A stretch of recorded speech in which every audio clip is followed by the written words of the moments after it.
We're so happy that we have such a good group in the room. We also have a good group on the Zoom tonight. So with that, I'm going to get started.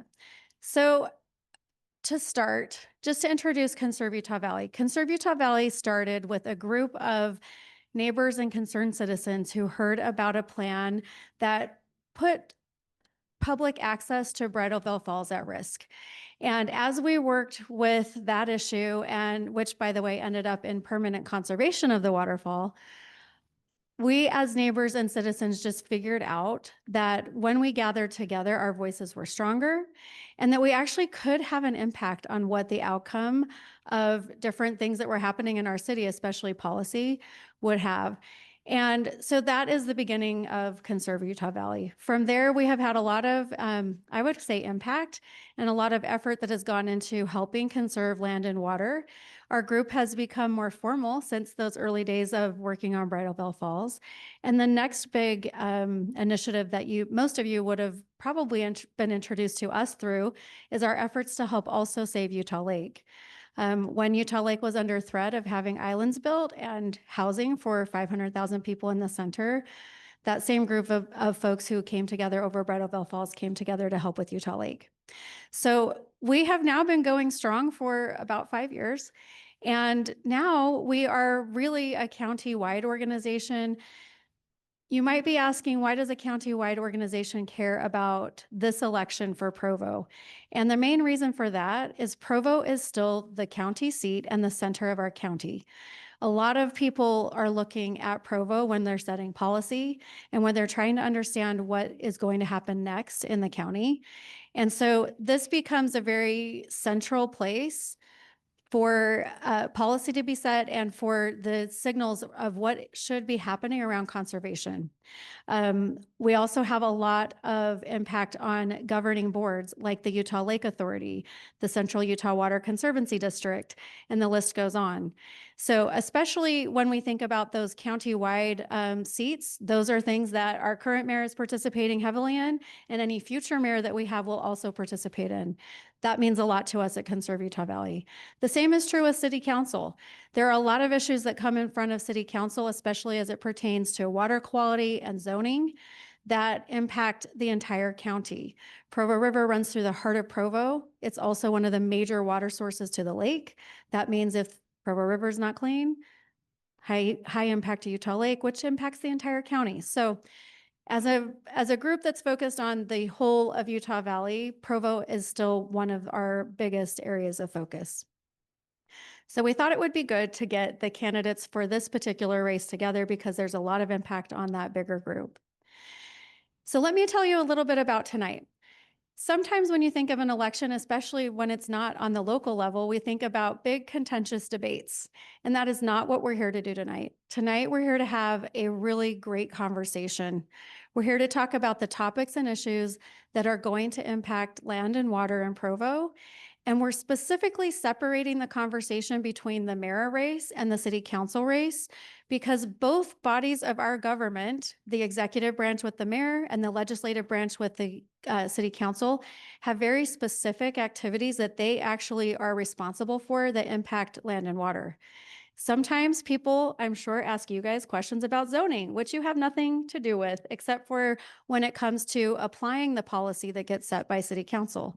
And I know sometimes the city council gets comments and feedback about things that are happening from the departments that are running under the mayor's jurisdiction that are running the city. That's not their thing. They're worried about policy setting. So we wanted to make sure we separated these two bodies of government for Provo in our conversation so that we can focus the conversation about the things that are within their control for the seat that they're running. Our rules of engagement for tonight, I'm going to be the moderator. I'll be asking all of the questions. Each of our candidates will have 90 seconds to answer the questions, and we will alternate the order in which we ask the questions to keep things fair. There's not going to be any crosstalk. This is, again, not a debate. This is just about these folks giving us the good insight into how they feel about the issues and the topics that we're going to bring up. When we are finished with tonight, Conserve Utah Valley will publish a summary of tonight's event and responses to the questions on our website. We'll also have the video of tonight's conversation on our website. With that, I want to introduce our candidates.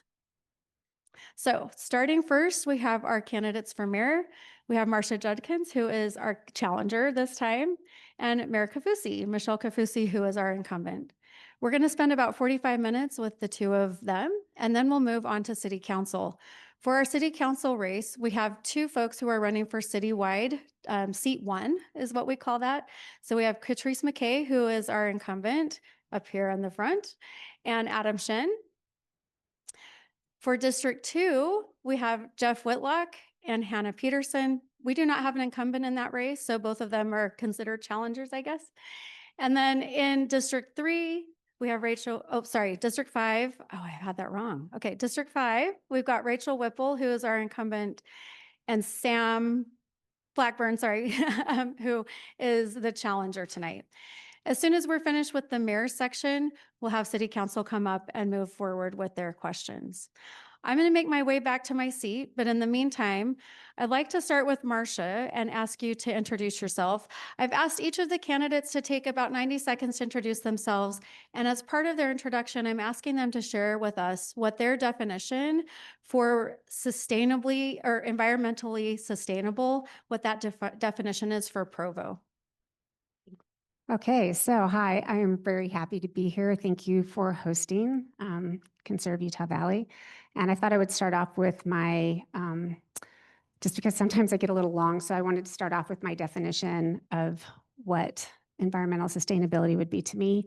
And I think this is a pretty universal definition, but it's the ability to meet the needs of today while not compromising the future generations to meet their needs. It's not taking more from the earth than that we're putting in. And I think it has a lot to do with balance, because we do have growth, but how do we balance that growth with also preserving the things that are very important and need to be preserved into the future? So that's a bit of that. I'm Marsha Judkins, and I'm running for mayor. I have lived in way west Provo for about 36 years and in Provo itself for about 44. And I've raised my 7 kids here. I teach math at UVU. I served in the state legislature for the last 6 years and decided to not run again last year so that I could come back home and run for mayor of Provo. Before that, I served on the school board actually with the mayor, and I've been active in the community. So I'm down to 8 seconds, and I guess we'll learn more about me as the night goes on. I'll wait for the timer. There we go. Hi, everyone. My name is Mayor Michelle Kaufusi, and it's a real honor and privilege to be here tonight. I love Conserve Utah Valley. I was on the ground level when they were talking about it. I was the first one that spoke after we got together and talked about saving Bridalveil Falls in the public meeting and spoke out against it. I also spoke out against the Utah Lake development, and I'm so proud that we were able to shut both those down. What does sustainability mean to me and to Provo? It goes all the way down to the smallest molecule of what we're doing and goes as big as the long haul. We are in this for the long haul. We are going to sustain all the beautiful amenities and natural resources that we have in Provo, not just for me, not just for my grandkids, but for generations to come.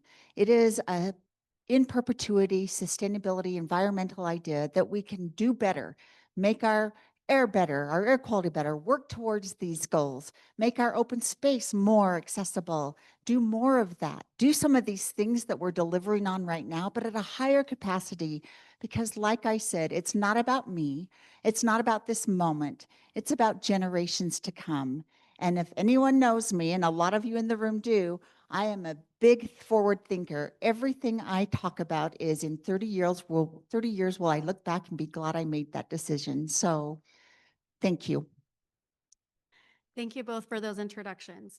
And I feel like we've got the timer down. Thank you. Okay, Provo residents are overwhelmingly view becoming a more environmentally sustainable city as a top priority. The Conservation and Resiliency Plan states that it will require balancing competing goals. So as mayor, what specific executive actions will you prioritize to balance our city's growth with the preservation of our natural resources? And on this one, we'll start with Mayor Kaufusi. The key word in that is balance. She stated balance, and that is what you do. Let me remind all of you, when you're voting for mayor, you are not voting for a policymaker. You are voting for a chief executive officer. That is someone who will execute. That is someone who is willing to bring everybody to the table, hear all sides, and then find the path forward. That is my job as mayor, and that is my forte. I am very good at that. I have a great reputation for being a balancer and a bridge builder. Everyone I work with, as you know, I am the board chair for the Utah Lake Authority. I am also the board chair for our UMPA. I am elected to these positions by those that are in authoritative and elected seats as well.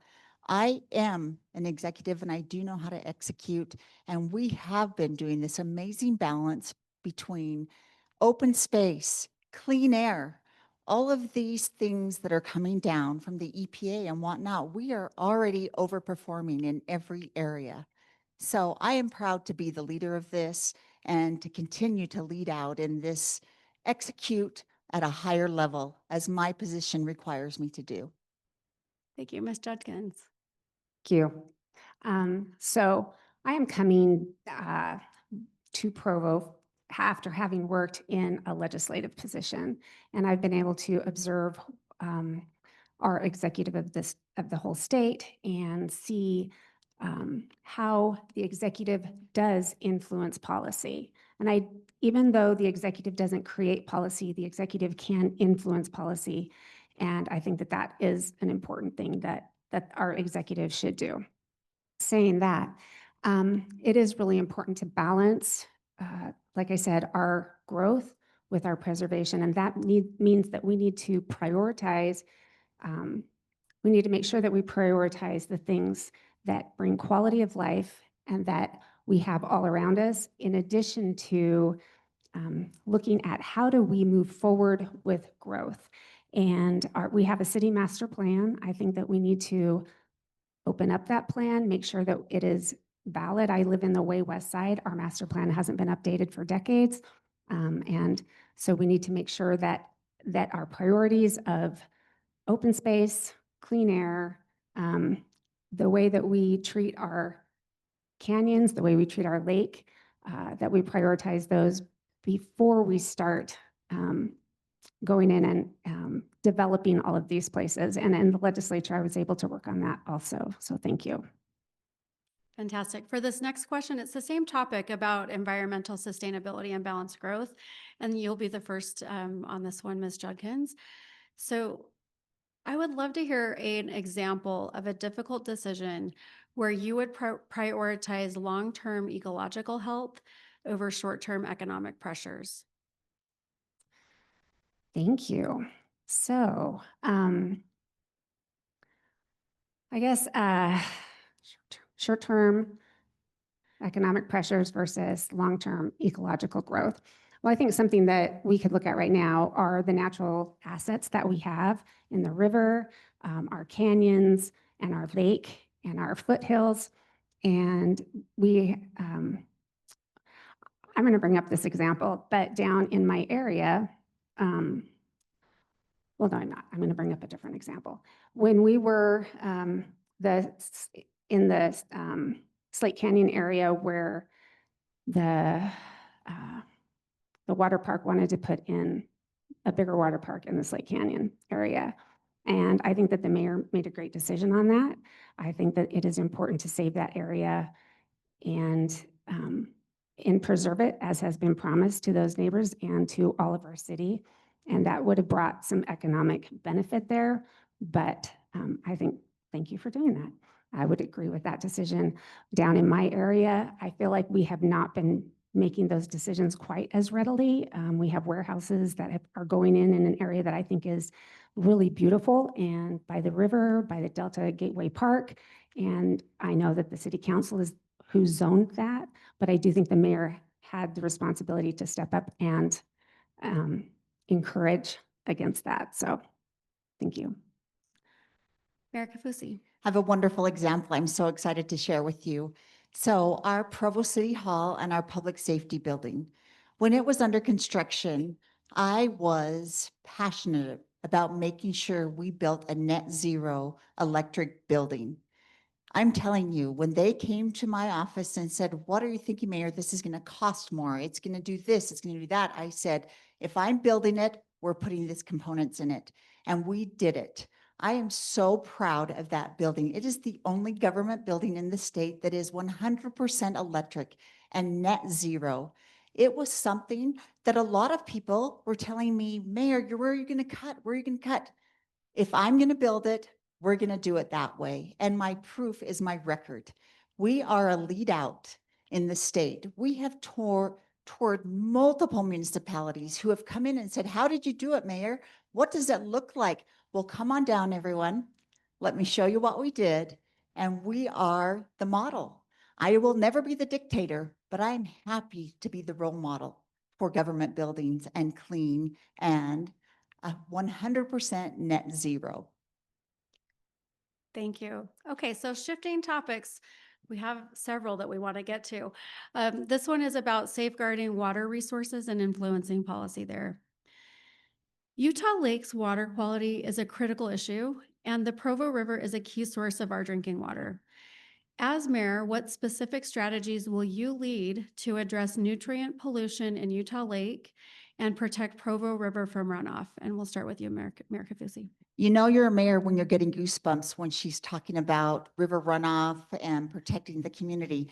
This is so amazing. Let me just talk to you about our water reclamation center that we just cut the ribbon on. Who deems themselves the sewer mayor at their inauguration? I do. Because when I met with the directors and they said, Mayor, we've been kicking the can down the road. We've asked other mayors to look at this. Your sewer treatment plant is the most expensive piece of infrastructure you can ever do as a mayor. Mayors won't even talk about it because it's so overwhelming. I'll tell you what, when I deemed myself the sewer mayor at my inaugural speech, I was not messing around. We have been working on that. And I'm here to tell you, for me, a lot of people think, oh, it's because you were at capacity with flushing toilets. Oh, it's because of development. You want to be able to develop more? Yes and yes, but let me tell you the component that really stuck out in my mind is Utah Lake. The nitrogen and phosphorus that our water reclamation puts into the lake matters. And we were not meeting EPA standards. We were going to potentially start to be fined. So doing this water reclamation center, we are now pulling out more nitrogen and phosphorus than anyone in our region. We are shooting beyond EPA standards down to the microscopic level due to our technology and our membrane. Remember that word membrane. I want to tour you if you want to come tour it. It is significant, and it is going to help Utah Lake for generations to come. Fantastic, Ms. Judkins. Thank you. Yeah, I would say amen to a great sewer facility, like really and truly. And Provo had been not meeting EPA standards for a long time. And it was coming down to where we were going to start being fined if we did not fix that. And I really do appreciate the new sewer treatment plant. I think it's really important that we have that. And beyond that, we also need to be very careful about how we develop by the river. And we have to be careful about how we develop by the lake.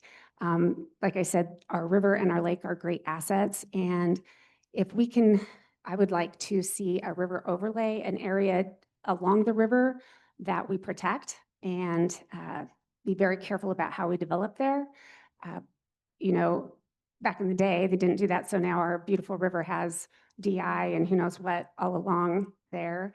And but we have a real opportunity to step in and protect this great asset. Also, as I said, along the lake, it feels like we are getting development closer and closer and closer to the lake. And I just think we need to be very careful about how close we do there. We have wetlands that are out there that have been mitigated and changed, and we're never going to develop here, but then we still develop there.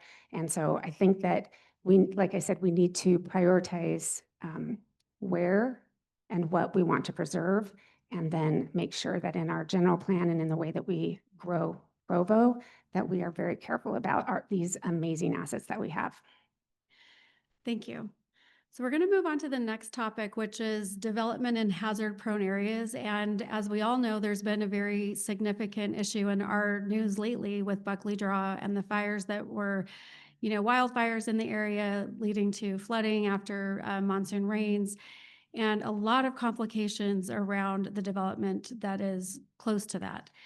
So when we think about the Hillsides and Canyons plan, it highlights the need to limit new development in areas with high fire risk and geological hazards.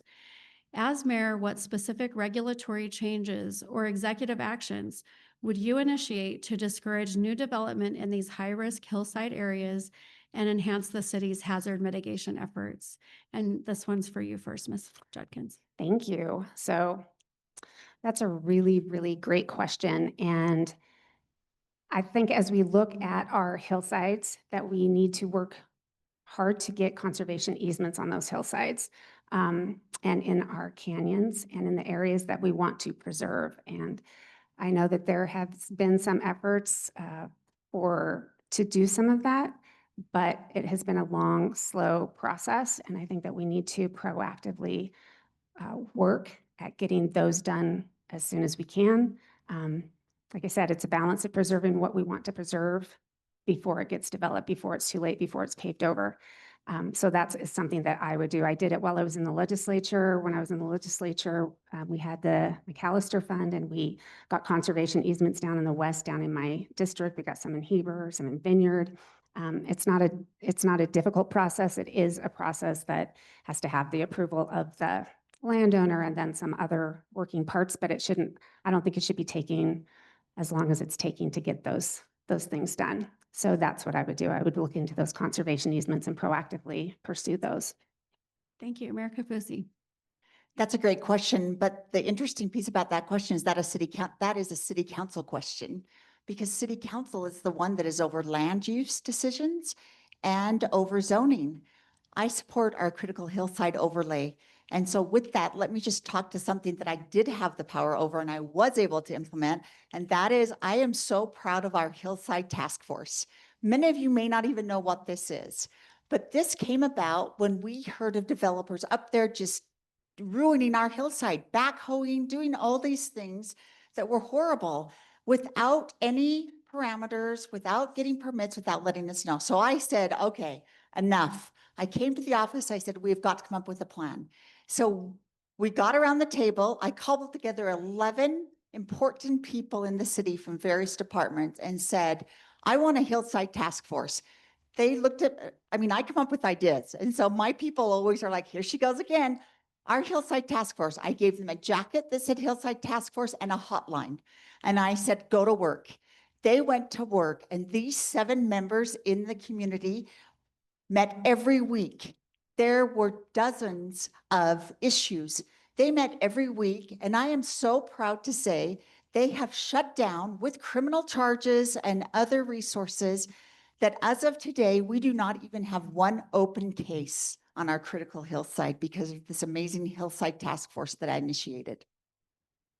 Thank you. Okay, we're going to move into preserving open and agricultural spaces. Conserve Utah Valley advocates for preserving agricultural land and open spaces as part of an important step in making sure that we have a good balance of green and open space. I'd like to know what steps your administration could take to identify, protect, and fund the preservation of viable agricultural land, and how you'll balance the growing demand for recreational use with ecological preservation in sensitive areas like Slate and Rock Canyons. Sorry, we're starting with Michelle or Mayor Kaufusi. Okay, so I think we can't talk about this without talking about the godfathers of all of this, and that is Sean Miller and Don Jarvis. They are the folks that are out there pounding the pavement with our Agriculture Commission. With Don Jarvis is my sustainability advisor. He is over the Mayor's Sustainability Committee. He's over the Citizen Sustainability Committee. These are 2 gentlemen that deserve the kudos on this. They have gone to work for us. They are out there talking to people, educating them on how to preserve. And I can't get off this topic without talking about our Bunnells Fork we are so excited about. We have been working 5 years on this, and with the partnership of Conserve Utah Valley and Open Lands, if Wendy were here, she would get a standing ovation. But this partnership between us three, we are almost there. 5 years ago, I had this dream to push this through. I have been not fighting, that's a little aggressive, but I have been pushing my legal department to figure it out.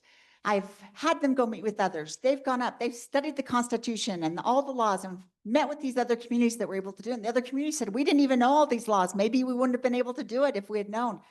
I am so proud to say that contracts are being signed. We are this close, and we hope to have our Bunnels Fork preservation signed and done before the beginning of next year. Thank you. Ms. Judkins. Thank you. So I talked a little bit about this before about getting conservation easements in the agricultural land that is down in my district, and getting those swaths of land is really important because we have some of the best agricultural land in Utah is right along here, along the Delta. And once you pave it over, it's gone. You can't get it back. So I'm really excited that we do have some of that. And I know that there is more that is trying to get under the conservation easement. And I think that that's really important. But even beyond that, just recently, you know, what is it called? The agricultural water that comes down. Anyway, the farm, some of the farms down in my area, they are having their water cut off, and they're going to have to start using culinary water to water their land, which is pretty expensive, especially with the new tiered water rates. And so, so we had a little get together in a meeting, and we talked about how if they could get some of their land, maybe under a little bit of a conservation easement, or bring 4-H in, or do something like that, and have a community benefit on their land, that they could qualify for the exception for the water. And I think even just small things like that, having gardens, neighborhood gardens and things like that, is a great way to preserve a lot of this land. Thank you both. Our next topic is talking about renewable energy goals. Provo Power is committed to reaching 100% renewable energy by 2050. How will your administration support Provo Power in achieving this goal and empower residents to access low or zero carbon energy options, such as expanding the shared solar program? And we'll start with you, Ms. Judkins. Thank you. And I bet our answer probably be pretty similar. Maybe not, though. I won't put words in her mouth.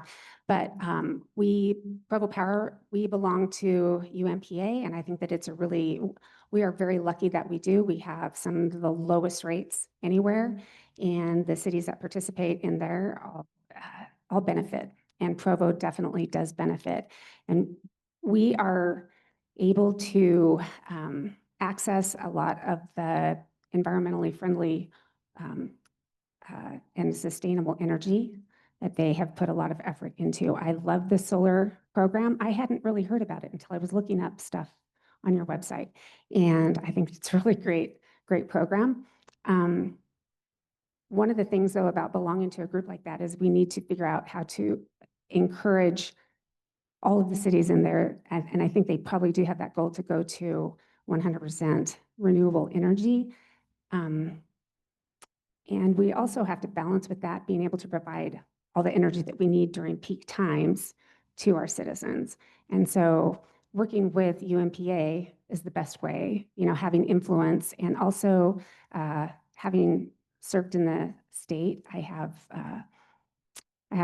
contacts there, and I know how to lobby with the state and work with them to also help us, achieve that goal throughout the state, because we need it throughout the state. Thank you. Mayor Kaufusi. Who doesn't love Provo Power? It is the most amazing department, and I'm looking around and I see a lot of members that sit on the board for our Provo Power. They are hitting the ball out of the park. They are leading the way. We have some of the cleanest energy in the state. I am so proud to be a member of UMPA. There are 6 cities. There's Manti, Nephi, Lavan, Salem, Spanish Fork, and Provo. I am the board chair and have been for years, elected by my fellow mayors. They trust me to lead the way with these initiatives. I'm so proud of our rebates in Provo. There's so many, I don't even know where to start. We have a rebate for your snow blower, for your lawnmower, for your weed whacker, for your leaf blower. We have a new rebate that we're so excited about for heat pumps. If you don't know what that is, my friend Don Jarvis has one at his house. He would love for you to come over and see it and then see all the other cool things. Our shared solar, we have a portfolio with UMPA that is incredible. We are behind UMPA. We are the biggest player of UMPA. And do you know what's so great about public power? We are able to control the rates and deliver energy at a more constant level than any other power company. We have cities begging to be members of UMPA, and we say no. There's 6 of us. We're in it. We've been delivering at such a high level for our residents, and we're going to keep delivering. And I support everything with Provo Power. Thank you. Okay, our next topic is sustainable development standards. The Provo General Plan calls for integrating sustainability into all development. I don't know how to make that stop. Okay. It calls for integrating sustainability into all development. As mayor, how will you ensure that new development projects across Provo adopt low impact standards and green infrastructure to protect sensitive ecosystems and maintain public access to open space? And we'll start with you, Mayor Kaufusi. I love this question too. Who knows about stretch code? Raise your hand. I knew you wouldn't know about it. The city council members know. This is an amazing new code we've brought and adopted in the city of Provo. Shout out to Hannah Salzel. If she was here, we would give her a standing ovation. She is my sustainability coordinator for the city.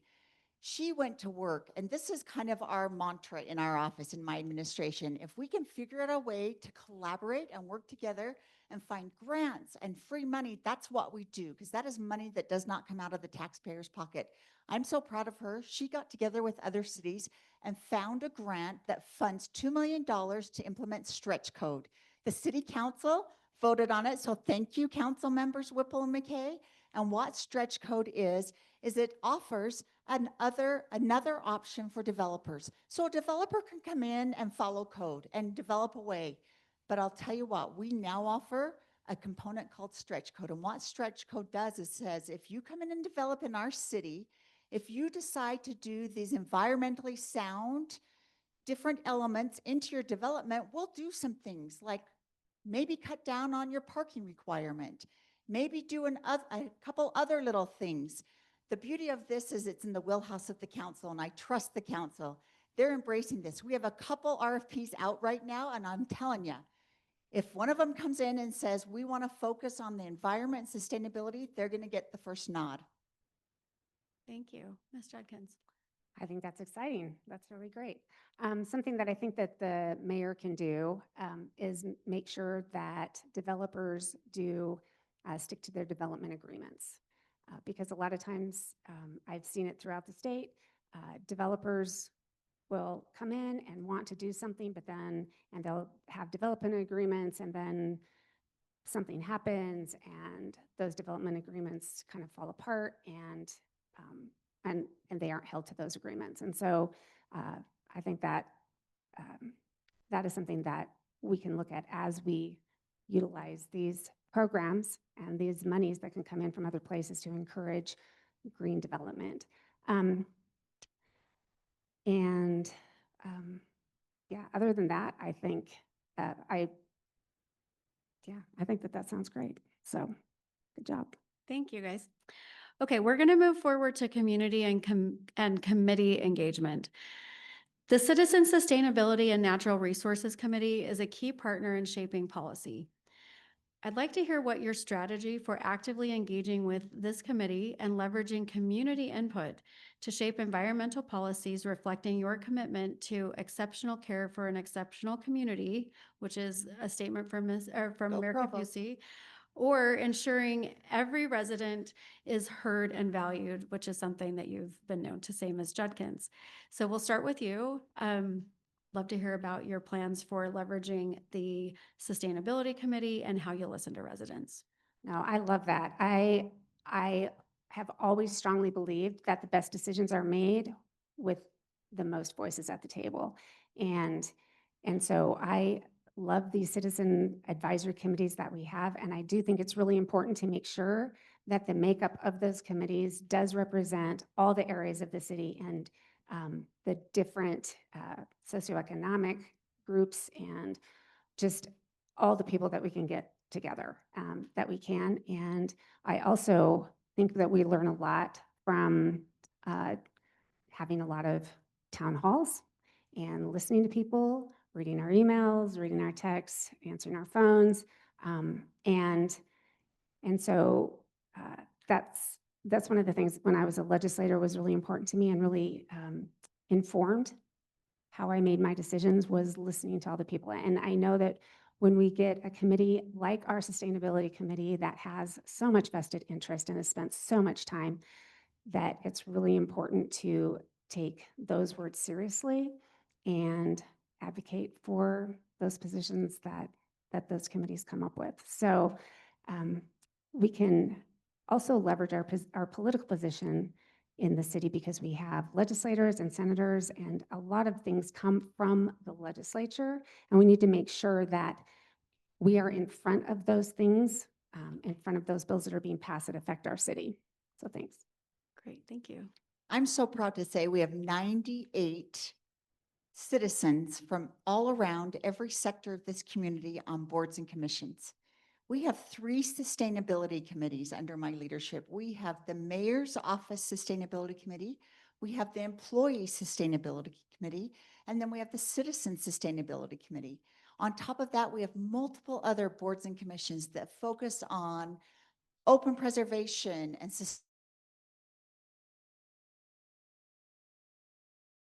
to get more renewables to that goal that they have set. I'm so proud of the engagement we have and the accessibility we offer. These folks come to the table. They don't all agree, and I love that because again, we want to hear everyone's opinion. We want them to be engaged. Other cities, we looked into this, and I'm always swinging for the fences, and if you know me, you know me. And I said, we need to be one of the top cities that offers opportunities and platforms for citizens to come out and speak on sustainability. They heard me, we went to work on it. The only 2 cities that have more outreach than Provo is Park City and Salt Lake City. And I am so proud of that because we are listening, we're getting everyone around the table, we're hearing all the voices, and then we're moving forward. So thank you to the 98 folks that are in this city that come to the table on a monthly basis and talk to us about what they think is the best idea to move forward. Thank you. So we are to our last question, and that topic is sustainable mobility and air quality. Air quality is something that Conserve Utah Valley doesn't always talk about a lot because we're so focused on land and water. But we don't think there's a fully baked conversation about land and water unless we do at least address air. And improving air quality in Provo is one of the most important environmental goals, with vehicles being the largest pollution source. As mayor, what concrete executive policies and infrastructure investments will you champion to reduce vehicle emissions, encourage public transit use, and expand sustainable transportation options like biking and walking? And we start with you, Mayor Kaufusi. I don't know if any of you were born and raised in Provo like I was, but who remembers Geneva Still? Yes. I remember as a child going outside in the winter and opening our mouths trying to catch the ash. And I'm still alive. It's a miracle. I am so proud of what we've implemented in the city of Provo with our clean air and our focus on active transportation and the last mile. We have invested in the past 5 years, $35 million in bike and $35 million in public facilities for safety. We are projected in the next 3 years to do another 19 in bike facilities and another 16 million in public safety facilities. You're asking yourself, Mayor, how are you getting this funding? What is this all about? Are we paying for that? It is about relationships and partnerships. I have worked tirelessly to build relationships and partnerships. The money is outside money coming from the federal, the state, the county, and MAG. These are groups that come together and have buckets of money identified for these exact efforts. And I'm so proud to say, as the mayor, we have focused on that. And we have spent tireless hours trying to implement safer streets, more bike precautions so that people can ride a bike and feel safe about it.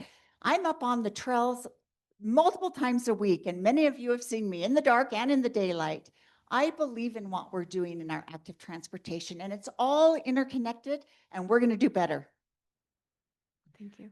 So I will just mention, as someone that has come from the state level that worked with those budgets, all of the money is tax money. All the money is your money. It is nice when it comes from the state and the federal government and the county, but we do need to keep in mind that it is all of our money. And I love this question. I think this is so important.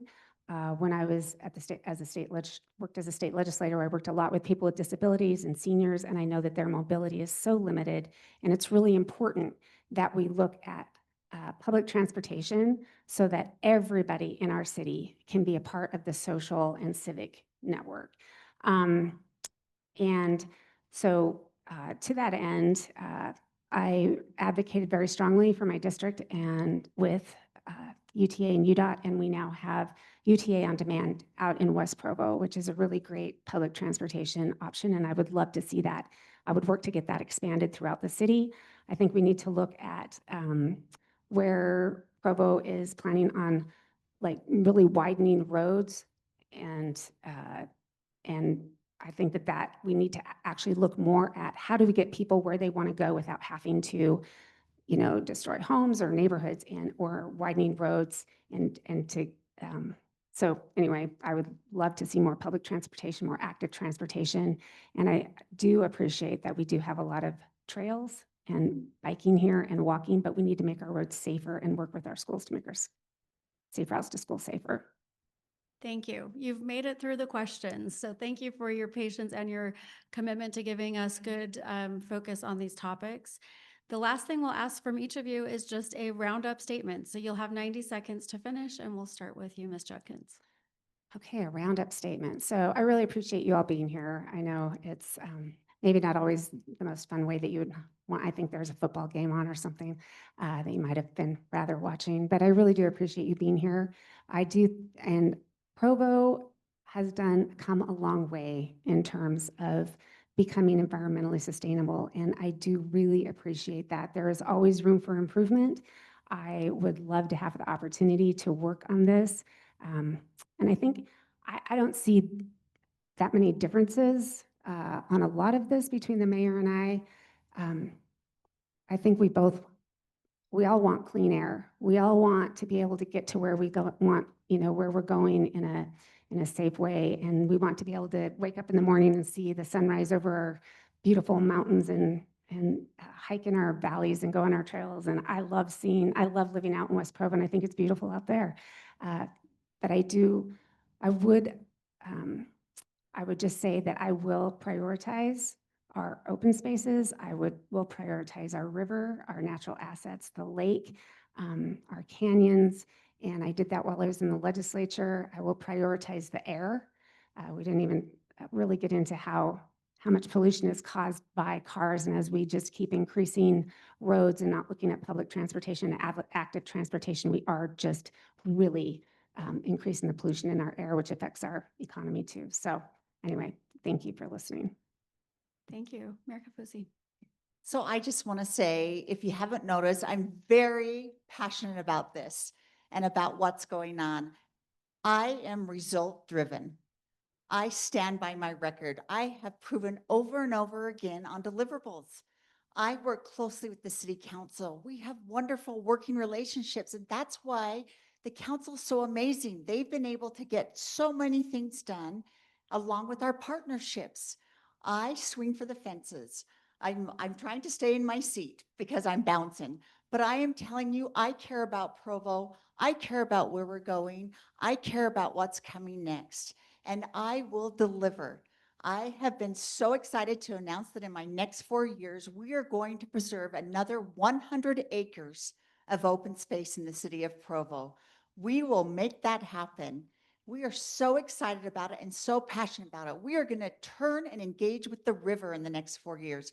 The river is going to engage with us. That is going to be one of our priorities.